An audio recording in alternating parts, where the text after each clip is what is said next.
What is up, YouTube, and welcome back to another RiftGuides WildRift video. It's time for the new patch 6.1D, and it's time for Zilean. Tick tick boom, Zilean makes his debut this patch, along with a new Wild Pass, Companion, and Balance patch, so welcome to patch 6.1D. New champions, Zilean the Chrono Keeper. Once a member of the Kathia's governing council, Zilean is a prodigious elemental mage who seeks out mastery over time itself. It's such when he's working with time, right?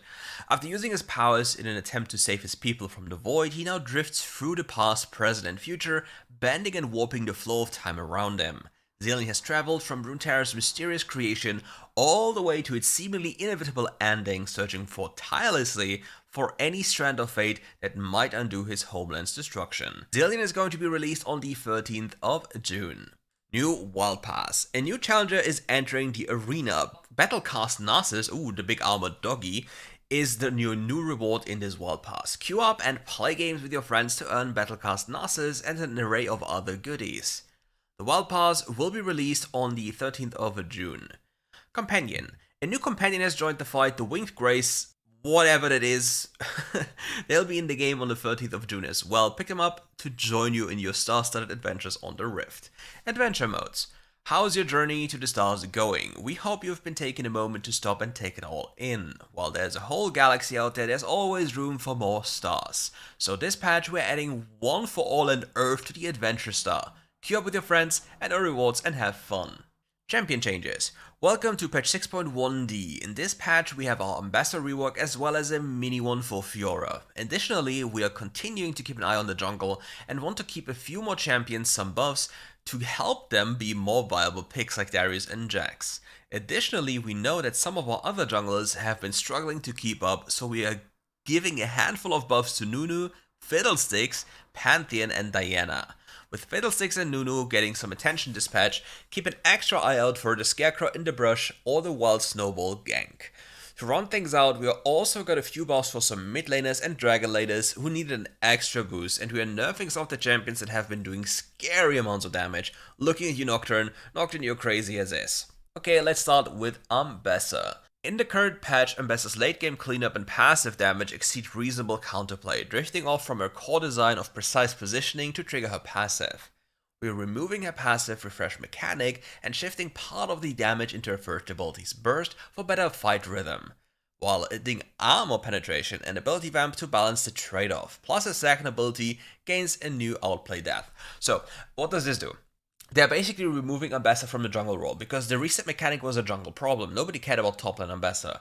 With this, Ambassador is being shifted from the jungle role into the top lane department. So what happens here? Let me give it a look. Okay. The adjustment on the passive ability. Bonus damage, 1 plus champion level times 3, 1.5% plus 0.02% attack damage, to 11 plus champion level, 2.5 times plus 20% bonus attack damage. Then the next thing we have in here is the first ability, Cunning Sweep, Sundering Slam, damage in a semicircle range. We just look at the numbers here, 40, 60%, to 40 up to 70% and 30% bonus attack damage, plus the maximum health here. So they're shifting the maximum health from the passive onto the first ability here. Like you see it here. On every single part of the ability, you see a slight adjustment in damage. Like you see it's being lowered. The component here is being lowered, for example, 70. And we have 80, it's a slight increase, but on the total damage, we have a decrease of 35, plus a 30 scaling change. But since it now scales with maximum HP damage, it's completely centered around her first ability. So yeah, like her first ability is all about the percentage damage now. What do we have on the second ability? The second ability makes you immune against CC now. They're also removing or lowering the cooldown here. But another change we are seeing is that it does a little bit more damage, like 10 more damage, but 30% more scaling. Shockwave dealt to enemies successfully blocked. What do we have here? We have an increase. We have a big increase here in the scaling department. So Ambassador is incentivized to build a lot of AD. Okay, what do we have here on the ult department? Passive, if the enemy champion just received damage from Ambassador are not taken down 3 seconds, all energy will be restored and reset all basic abilities. That one is gone. You don't restore health anymore. You now gain armor penetration, similar to Pantheon, and ability vamp. Health restored from minions reduced to 25%, from monsters reduced to 40%. and you gain a damage reduction when you're unstoppable. Okay, there's a funny thing. You know that QSS makes you unstoppable, right? There might be a world in which the unstoppable part of QSS counts for Ambassador's passive here. That you take less damage. Which means you have your second ability, which is 0.5, which means you're unstoppable. Your ult cast time is an unstoppable effect, and QSS could be an unstoppable effect. So you have 3 potential unstoppable effects that are damage mitigation tools. That is something that's really scary. You have to look out for that one, because that could be a really powerful interaction for Ambessa. The good thing is, though, that we can all be happy about, that this champion now, because it lost its resets, is most likely to be banished from the jungle. Okay, Fiora. On guard, we have reworked the duelist weak spot mechanic to allow frequent weak spots hit in late game teamfights. The passive now marks enemies' vital points more quickly, and the ultimate removes the activation delay. Now Fiora is able to break vital points immediately. The movement speed of Lunge also scales with the movement speed, increasing flexibility after multiple vital hits, and the range for targeting vitals has been increased. And you can now select neutral temporary targets. Oh yeah, that is going to be scuffed. Okay, Duelist Dance. Reveals and marks vitals on nearby enemy champions for 1.75 seconds to 2 seconds. The duration of marks will reduce with Grunt Challenge level up. Okay. Lunge. Speed of Lunge is now impacted by movement speed, so if you have, like, for example, you press ultimate, it's going to be cast faster. If you have Shojin, it's going to be faster. Like, all these things. Base select a neutral or enemy temporary target with lowest priority, including wards, traps, and fruits. So Fiora Q can now hit these units, which means you get a Q reset on them, which means you can chase people down.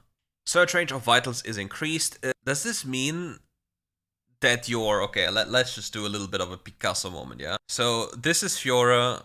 These are the full vitals here. What does search range is increased? Does it mean that if you hit here, suddenly you proc the vital up here? Because normally it's like this, right? You just only proc it once you're like in this area here. So the question is, how much and how forgiving will they make it? That's what I have on my mind. And the basic damage is being reduced by 10 here. This is a typo. This should be 105, so don't worry too much. Grand Challenge. Cancel a 0.5 activation time for vitals. That is powerful because it just lets you get one shot instantly. 0.25 to 0.75 reduced for marking vitals. So this is linked to the passive here, I guess, where it takes time to just activate them. Ult no longer stacks runes. Do they refer to just Conqueror stacks, or like what specific interaction was there? Like, if you know, let me know in the comments below. Oh, Darius. Yeah, damage on the passive department from 15 to 18, 43 to 46. Don't forget, we have 5 stacks here, so you have to think about these number times 5. Attack damage boosted with full hemorrhage. We also see an increase of 10 AD. And damage to monsters modifier is increased from 150 to 180. Okay. The thing is, Darius in lane, for example, isn't a champion level 1. Like, he doesn't really win into most matchups because he doesn't have the power he has on, for example, PC level 1. That's something you have to keep in mind. You can still trade pretty well, though, if you're paying close attention, but he doesn't have this rundown potential. With this is going to change because he gets a double buff on his passive for the early game. Because you see, his passive is going to deal 3 damage more per stack, plus he gains 10 more ID. Which means in the time we're fighting, so let's imagine this is the fighting time, or let's imagine this is the total, like, time of the fight. And this is the time it takes for Darius to full stack his passive. The problem is, Darius might get this passive too late, so the time it's fully active here isn't enough for him to turn the level 1 fight into his favor, and therefore losing out. Now with it being stronger, it might be different. Well, it will be different. Jax. Damage to monsters increased from 125 to 175 on the Empower, which is the second ability, which is also an auto-attack reset. I don't think this makes Jax jungle meta, it will just make it easier for him to farm, because Jax passive doesn't stack in jungle, which is a big problem for the pick. Nunu and Villamp.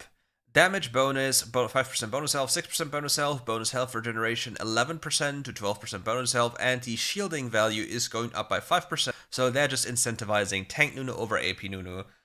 Doesn't really do too much, so we don't have to really worry about that one.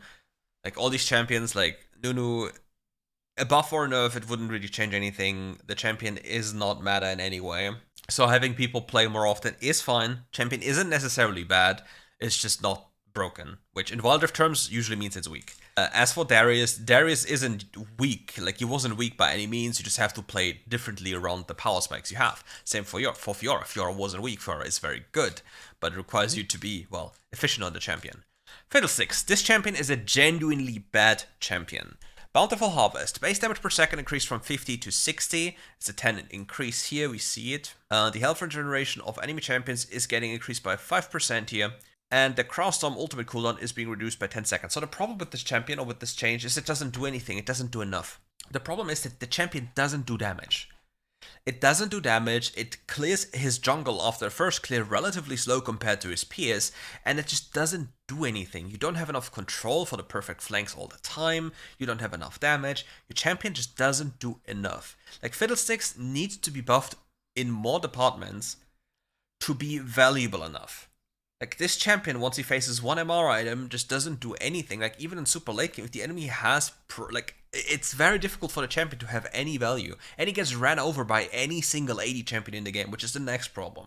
Pantheon, Comet Spear. Base damage 70 to 80. The critical strike damage from 110 to... Okay. So, the problem is, Pantheon didn't need a damage buff at all. Pantheon was fine as it is. Not completely overbearing, just forgotten in the meta. What this buff does, it puts him back onto the board, making him be picked more often, and you see how annoying this champion is.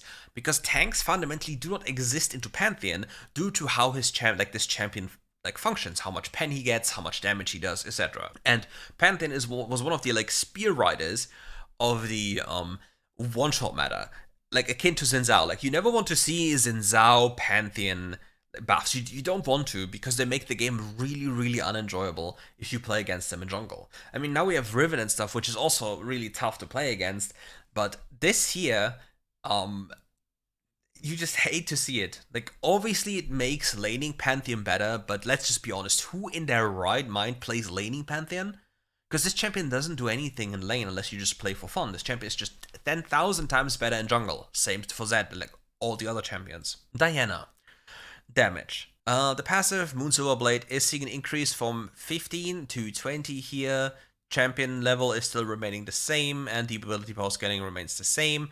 The third ability, Lunar Rush, is seeing an increase of 5% in the ability power department, and a decent amount of damage later on, as you start gaining damage on the second rank by +5, then +10, and then +15. That's pretty good for Diana.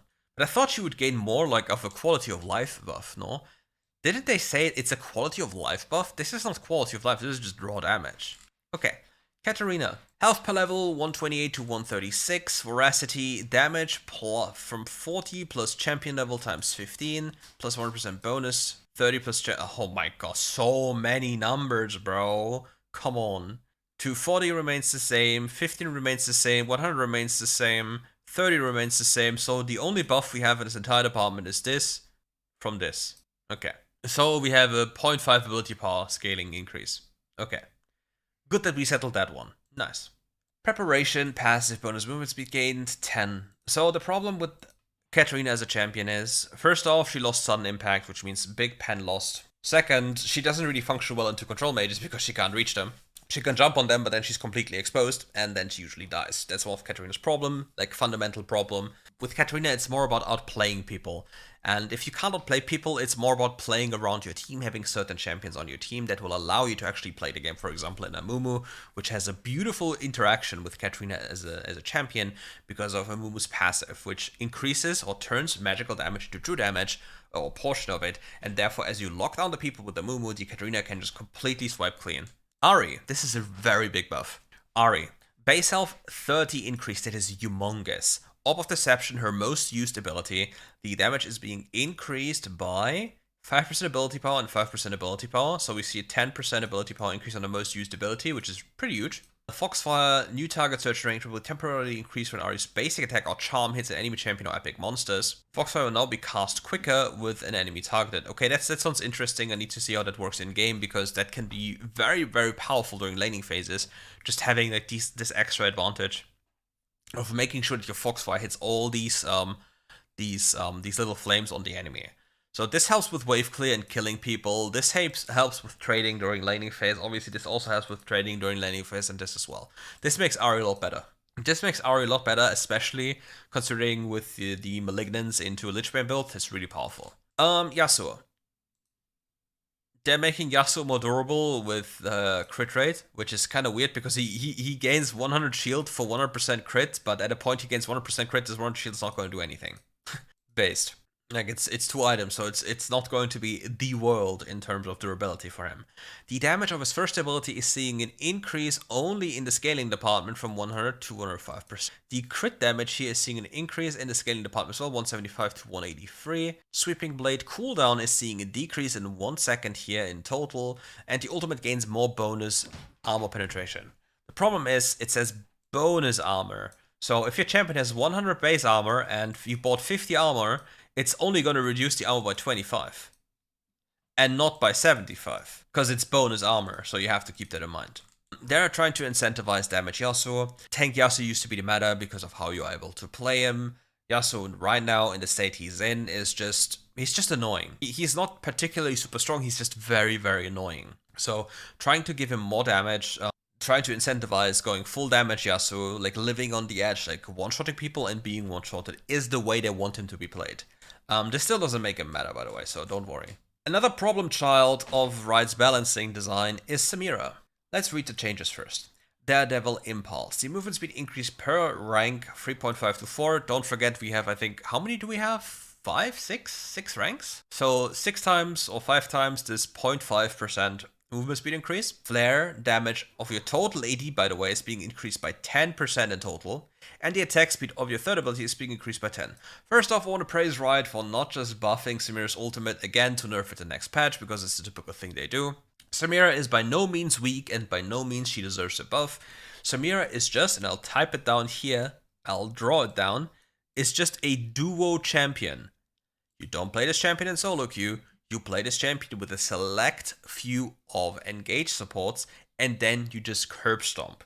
You just all in on cooldown, because all that matters is that somebody creates space for you as a champion so your champion can shine. Samira standalone, Samira's blind pick is not a good choice, and that's why her win rate looks so bad that they are buffing her, which is very dangerous because you never want Samira to be a meta champion simply due to the way she plays of just one-shotting you. That is something that is really scary. Draven, Spinning Axe. Oh, what do we have here? Damage bonus. From 90% of your bonus AD to 100%. Okay, so they buffed Draven's Q. Champion wasn't weak as well, just the problem is the meta doesn't favor him because he can't reach. He doesn't do enough damage. He can't reach deep enough to compare with champions like Ezreal. Like, he's not mobile enough compared to Ezreal. He doesn't have enough damage like Corki, like kit-wise, because he's mainly auto-attack based, and he doesn't have enough damage like Varus. But this is a fundamental problem of AD carry, that these 3 champions are so much better than everyone else.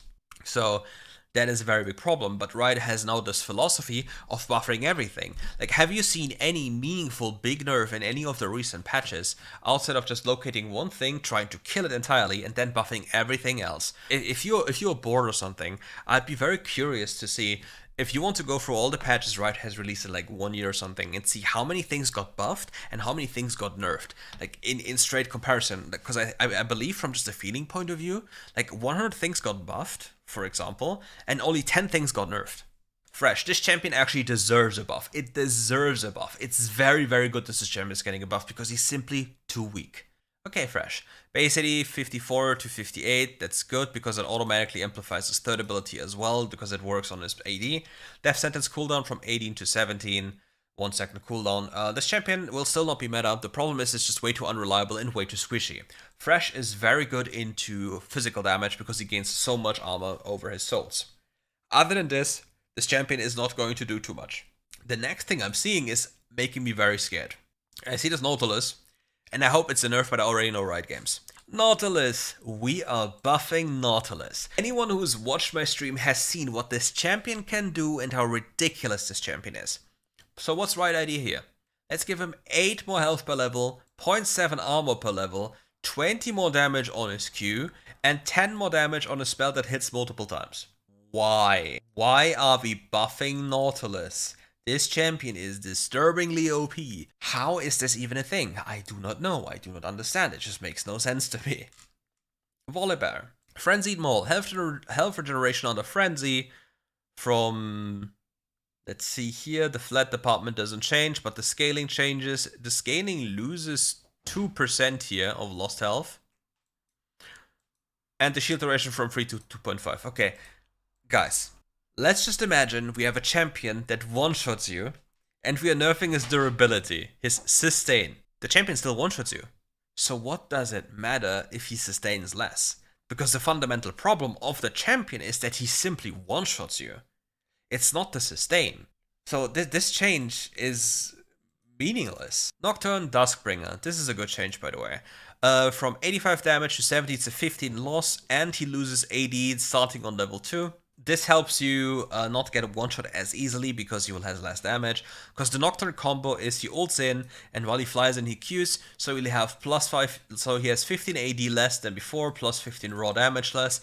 This is a good change. This is not going to fix the champion in a way that he is quote-unquote balanced, but it's a step into the right direction, because the fundamental problem of Nocturne is the stupid ultimate ability.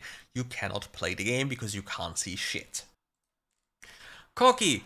We are nerfing Corki. Bless the heavens, bless everything. Corki's finally getting nerfed. Okay, base AD 54 to 50.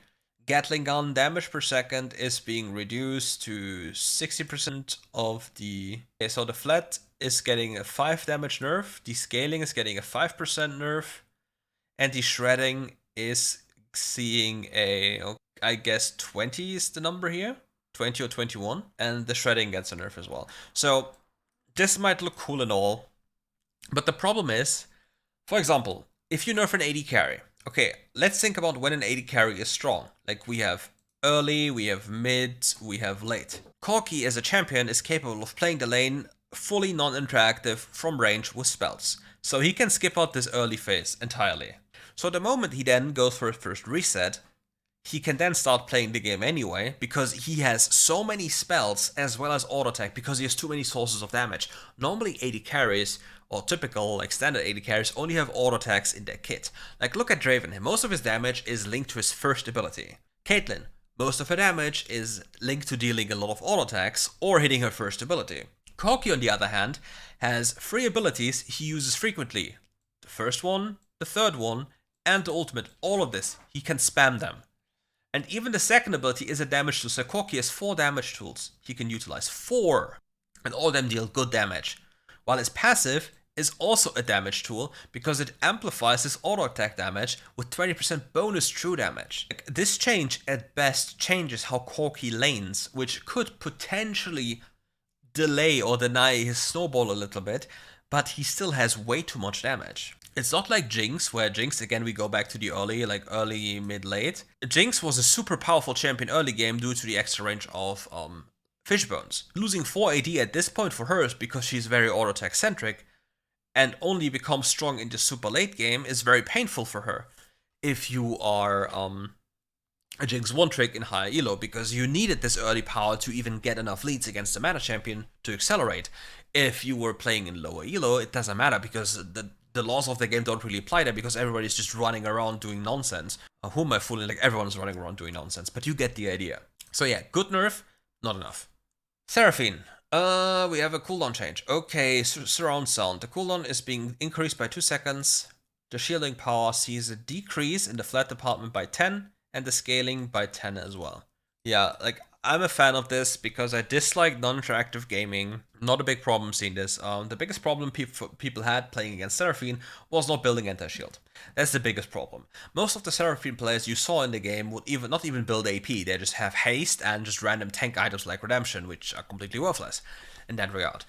So whenever you just build anti-shield on any of your champion against any of these types of champions, you completely negate their value. You completely deny their value. They don't exist anymore, because the entire idea of playing the game, which is like solely shielding based, is then gone. Adventure mode changes. You can read this if you want to. I will just keep it on the screen for a second here. Like, you can just pause and take a good look. Like, it's a lot. Like, I have no idea. I don't play the mode, but apparently they are doing more changes here than anywhere else. It's kind of a tiny bit crazy though. And this is also AR ARAM. System changes. I think this is also AA ROM. So yeah, we don't really care. Skins, Blood Moon Zillion, and that's it.